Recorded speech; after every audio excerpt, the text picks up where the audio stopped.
रामकृष्ण हरी मंडळी, मी विद्या देशमाने तुमचं स्वागत करते माझ्या अजून एक ब्लॉगमध्ये. आज कोणी नाही, गाडी रिकामी आहे, फक्त मी आणि हे दोघंच आहोत. आणि आम्ही आलेलो आहोत पालीला. एवढी साडी देवीचं सगळं दर्शन झालं, राशींचं करमाळ्याचं, तुळजापूरचं येडायचं, मग राहिला आम्हाला आहे पालीचा खंडोबा. कोणी सांगितलं असेल, कोणी ठरवलं असेल बरं की ह्यांना पालीचं आहे, ह्यांना जेजुरीचं आहे, ह्यांना नेल्लूरचं आहे. कोणी सांगितलं असेल हे देवालाच माहिती आहे.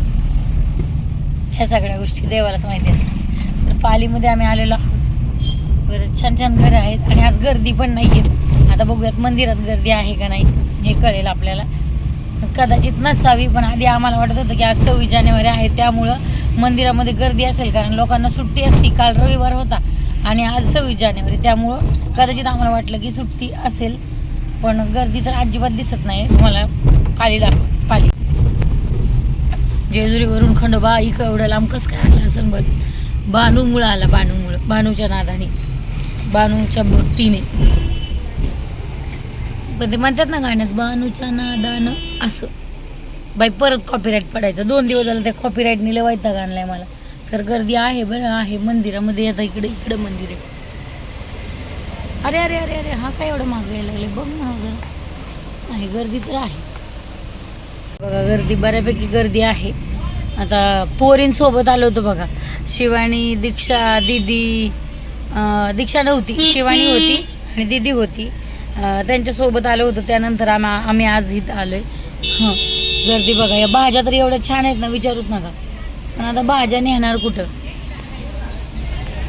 कारण आम्ही घरी जाणार आहोत. इथून आम्ही जाणार आहोत. ते म्हणतात तिथं नका राहू, इकडे जावा, इकडे जावा. इकडं पाणी, इकडं एवढं नदी आहे. हा इकडेच. माझा पहिला व्हिडिओ जो टिकटॉकचा व्हिडिओ होता ना, तो इथंच व्हायरल झाला होता आणि पिवळ्याच रंगाची साडी होती.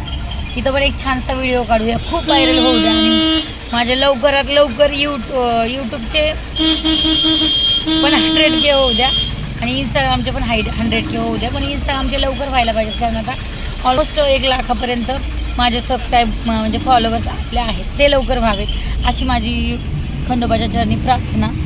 चला, तर तुम्ही खूप सारा सपोर्ट करा व्हिडिओला. तुम्हाला दाखवते पाली बघा. इथं असं मंदिरात मला असं बघावंच वाटत नाही हो, काय पण टाकतं. मग चला ठीक आहे.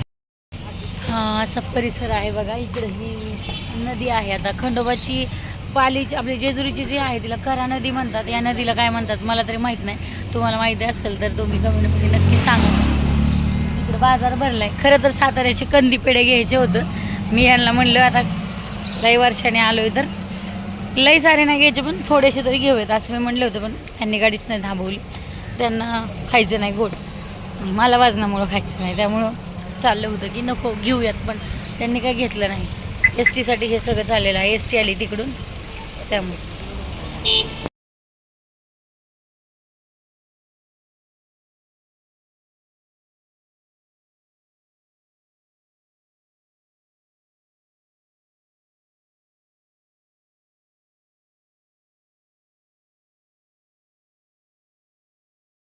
तर हे आहे क्षेत्रपाल खंडोबा देवस्थान पाल. आता हे सगळं पाली सगळं म्हणतात, पण या गावाचं नाव आहे पाल.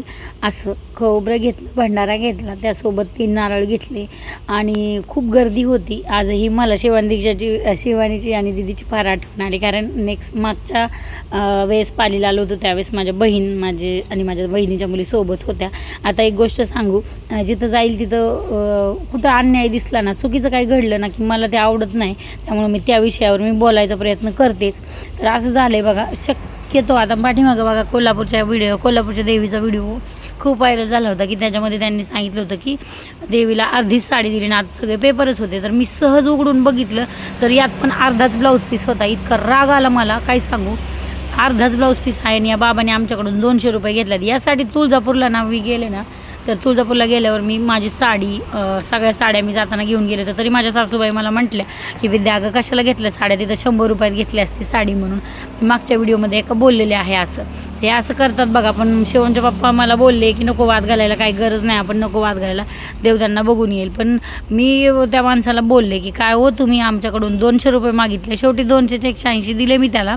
म्हणजे बोलतानाच आम्ही बोली केली होती की तेवढंच देणार म्हणून 180 रुपये. पण त्याला मी बडबड केली की म्हटलं बघा आता तुम्हीच लोक मोठ्या मोठ्या नेत्यांना राजकारण्यांना नावं ठेवतात, तुम्ही काय करताय, तुम्ही तर देवाला बी गावरत नाही, देवाच्या दारात असं करताय.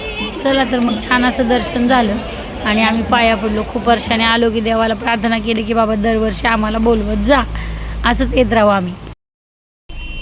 बऱ्यापैकी लवकर दर्शन झाले, बऱ्यापैकी म्हणजे एवढा उशीर नाही झाला. फक्त इकडं जरा अरुंद रस्ता असल्यामुळं ट्रॅफिक खाजळ कसलं पण भारी घ्या रे, कोलोसीलचं घ्यान कसाचं घ्यान खराबच होते. चला तर आता व्हिडिओ आपण इथंच थांबूया. पण बघा एवढं सांगायचं आहे, त्या बाबाला बोलले पण देवाच्या दारात भांडण नको, आणि तो पण काय आगावसारखं बोलला नाही मला, शांत बसला. पण अक्षरशः एका ब्लाऊज पीसचे 2 ब्लाऊज पीस केलेत, 2 तुकडे. त्यामुळं काय अवघड आहे. देवाच्या दारात लोकांना लाजा वाटत नाही, कसं काय भ्रष्टाचार करावा. नेत्यांचं काय घेऊन बसलं, इथं देवा दारातच चोरी चालली सगळी अर्धी. त्यामुळं चालायचंच असं.